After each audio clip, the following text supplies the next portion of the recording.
Namaskar, my name is Manish Kumar and I welcome all of you to my channel. So in today's video we are going to talk about Taskflow API. Taskflow API is pretty simple. It just I would say a wrapper on top of Python operator which we have to see today. In the first half, of course, we will be talking about how to use it and when to use it. In the second half, we'll see the real engineering behind the scene, why this is working, how this is working, right? So, and one more thing, in one of my videos, someone was asking about the code. So, my way of teaching is you won't get the code, you will have to write your own code so that you remember each and everything that I talk about. And whenever I would feel that you need this code, then I will provide that code or that portion of that code, and remaining you won't get it. So without further delay, we will go to the laptop screen and discuss everything in detail. Alright, so I am here at laptop screen and you can see we have given the topic name Taskflow API. So Taskflow API you can consider as alternative to Python operator or a wrapper on top of Python operator. We will see why.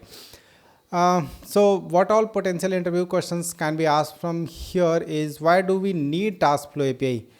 And limitations of Taskflow API. There are few things which we cannot do through Taskflow API.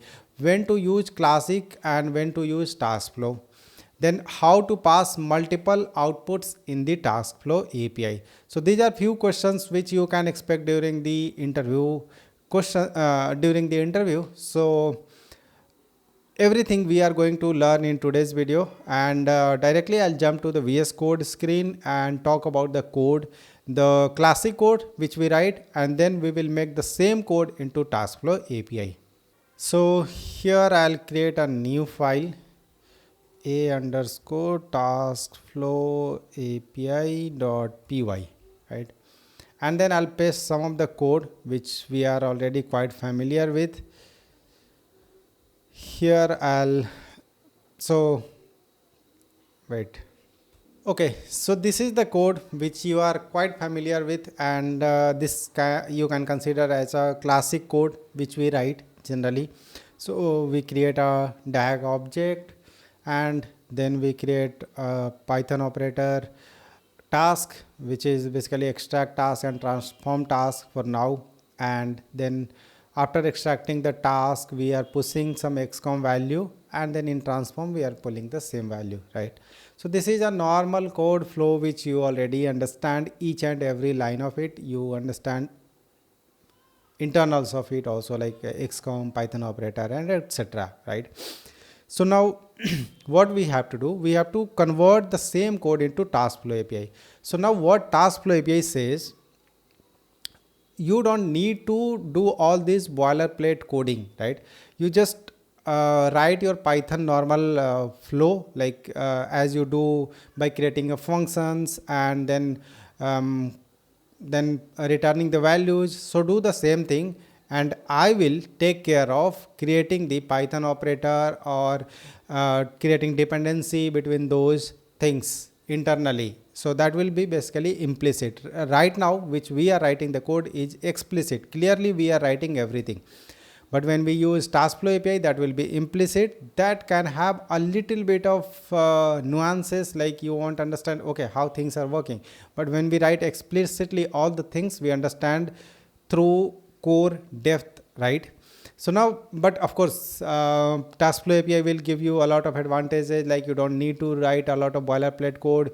You don't need to write a lot of code, right? You just simple have to write Python code. You know Python and you are done, right? You don't need to know all those things.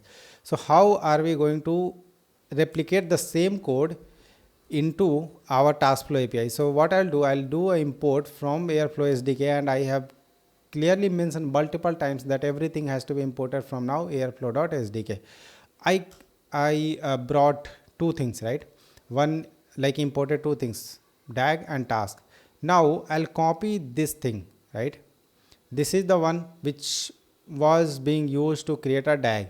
So now what I'll do, I'll use decorator @DAG, and inside it I'll keep everything as it is. So whatever things has been written here, I will keep as it is, and I'll write the name as a Taskflow API DAG, right? See, this is how I am creating an object of a DAG now.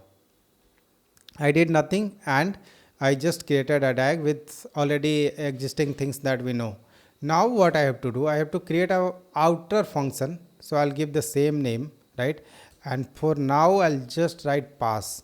Okay. So this way I created a DAG. So this is the simplest DAG I have created. There is no task in it, but yeah, DAG is already created. And what I'll do, I'll comment this part because now this object is not required. This is what we replicated there, right? Next thing is I have to create two tasks, extract and transform. So what I'll do, I'll first create a extract task and I'll copy it. Okay. So what I'll do, I'll remove this now because I don't need this. See, I created, so basically I copied the function extract, right? And what I'll do, I'll add @task on top. When I'll add @task on top, this means that I am basically, this is not a normal function or a method. This is a specific Python operator task, I would say, right? But of course I don't have to write Python operator. It's just a simple method and I decorated with @task, and decoration is basically it will pass your functions with some specific things, like as you understand decorator in Python, the same thing. And then this method will convert it into something else, right? Something else means whatever the logic has been written inside @task. Now I don't need context. This is what makes Taskflow API simpler. I don't need context, so I don't need these things, right? I will directly push these values, output path and this. And what I think I'll get suggestion also. I'm not getting suggestion right now. So what I'll do, return, and see, now I'm getting suggestion. I'll remove all these things and I'll remove all these things. Okay. So this is it. Now our extract function is done. So I created extract function, I decorated with @task, and whatever value had to be returned, I just returned it. Now the second method, again @task and this method, right? @task method. So I'll copy this and I'll paste it here. So whatever we did in the normal flow, the same has to be done here also, and I'll comment this one because we are already done and we are already doing those things. I'll just shift it, and I don't need context again. I don't need this context, right? So how the value of extract will be passed into transform, right? So that is where you just simply have to write here maybe extracted data, right? Extracted data is basically the extract method call, which I'm going to talk in a moment. Whatever return value will come from here will be stored into extracted data, and extracted data already has the key output path, right? You know, this output path is already there. So the same dictionary will be pulled here and everything is done. Now the next thing, right? The next thing is I have to call the method, right? Because I did not make a dependency. How will I make dependency? So to make a dependency, I'll call this method extract. So I'll call this extract method, and extract, since this returns something, I'll store into a variable, right? Maybe I'll write data equal to this, right? So the return value will be stored in the data. Now I'll pass this data into transform function, right? This way. So this data, basically this value will be stored in data, and data will be passed into transform function, and this way you are good. So this is what it makes implicit that we are not writing xcom pull, we are not writing xcom push, we are not doing any Python operator. Everything is being handled by this. And now at outer layer, I'll call this function because this function is not getting called, and if the main function will not get called, internal function will definitely not get called. So this is how I wrote the entire DAG. I'll also comment this because now this is not required. Everything is being implicitly handled by the Taskflow API. So this is the final code now with the help of Taskflow API. So now you see a lot of boilerplate code is gone. And this is what Taskflow API is. Now we will, of course, we'll go to internal implementation of how this task is actually doing the same thing that we were doing manually through this piece of code. So now you see 36 line, right? We imported almost 36 line, and now it's just, I think, 20 line, right? So it reduces a lot of boilerplate code. Everything should work as expected. Now I'll go and I'll see in the DAG. Hopefully I don't have any error, and I'll see a Taskflow API DAG here, right? I'll unpause this DAG and hopefully this will work. Yeah, see, this ran properly. I'll click here and return value was this and pushing XCOM. So this XCOM push is being done implicitly, and all the XCOM things that we have discussed in last class, like XCOM has limitations of pushing only metadata, or you will not be able to push a lot of data, right? Some has GB, some has MB, some has KB limitations. So those things are still in place. It's just that we don't have to do manually. That's it, right? And then if you see here, transforming data, and we pulled the data, pulled the path on which path this was pushed, the previous task, at which location did it push. And also if you see here dependency, you can see the dependency, right? See, both says now @task. It does not says about any operator. It says we have used @task. Basically it is coming from Taskflow API. Okay, so we are good till here, hopefully. Yes. Now how things are working internally, and yeah, okay, before going there, we'll go to the XCOM and see what value actually it is pushing, right? So I'll go again here, and if you see, this is the extract task where we push the data into XCOM. So if you click on XCOM, you'll see the key name as return value. It's not output path, it's a return value, right? And value, if I see here, output path and then the value. So this is how you are going to see here, either here or on XCOM. So if I'll go to XCOM, I'll filter on this. So if you see, you can see the same value here as well, right? But what if I want to push, right? What if I want to push key name as output path? I don't want to push key name as return value. Then how will I do that, right? So that is where we have option for multiple outputs. So in task, we can pass multiple outputs equal to true, and this will basically store key name and value name separately. So and also since there is just one value, I'll pass multiple value, so that will also be shown as a multiple different value, right? So I'll just pass status and location, something like this. So now I should have a 3 key with the name as output path, status and location. It should not say return underscore value, right? Now I'll go to the DAG, I'll run it again, right? I'll do force trigger.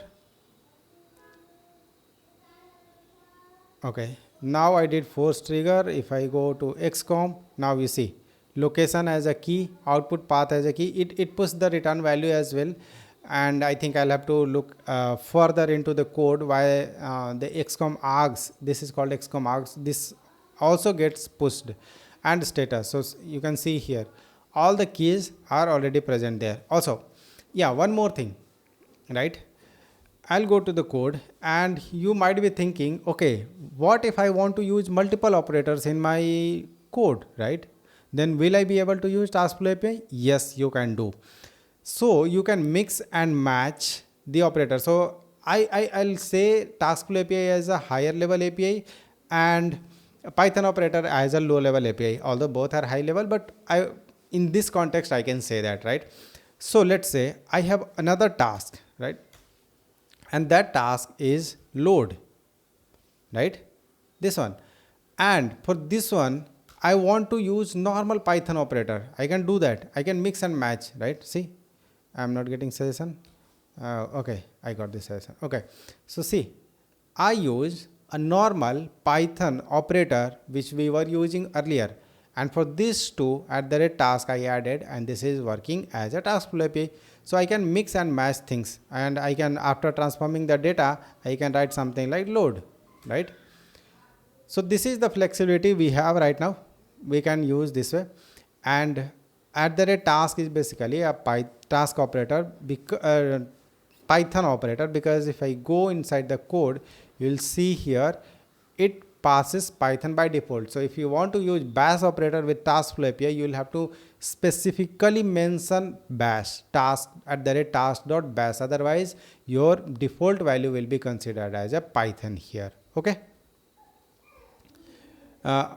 Anyway, we are going to see a lot of things inside this task decorator, but for now, this is what I had to show, that you can use mix and match. And I'll go again. I'll see if I'll refresh the page.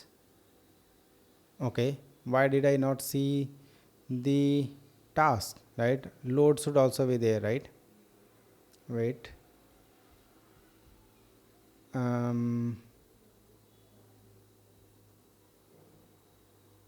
Taskflow API, yeah, you can see now. See, this is at the rate task, this is at the rate task, but this is Python operator, right? So this is what I wanted to show, that you can use mix and match as well, and that should work fine. And now we'll see why internally things are happening as it should be. And inside load, you can see loading data. So this is done. So everything is done from coding perspective. Now we will see internals of it. So I'll go inside the task and I'll show why this is also calling the Python operator. So you can consider Taskflow API as a wrapper on top of Python operator. Okay.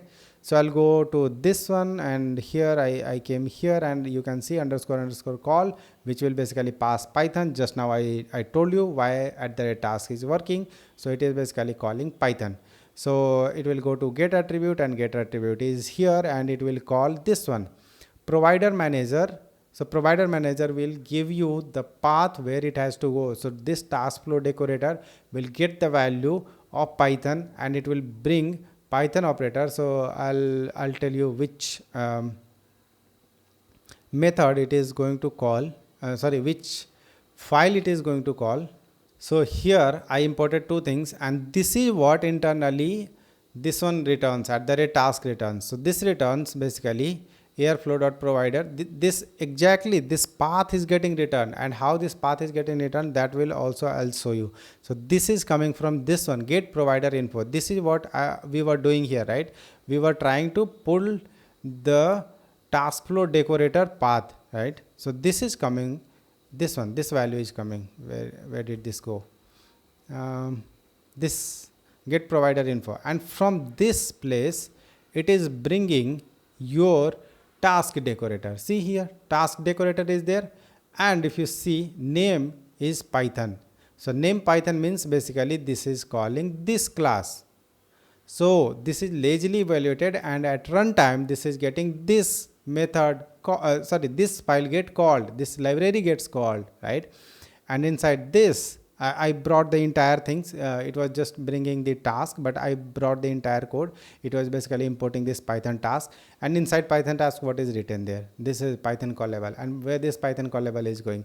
If you see here, this is basically here. If you come here, you can see this Python decorated operator is getting called, and Python decorated operator is using basically inheriting the value, inheriting the two class, decorated operator and Python operator, and Python operator is doing all the heavy lifting of Python call level, right? So this is how everything is working internally, and decorated operator will basically pull, I think, XCOM value from here, handle output.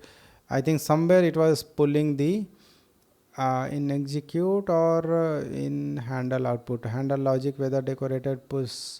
a single return value or multiple output, right?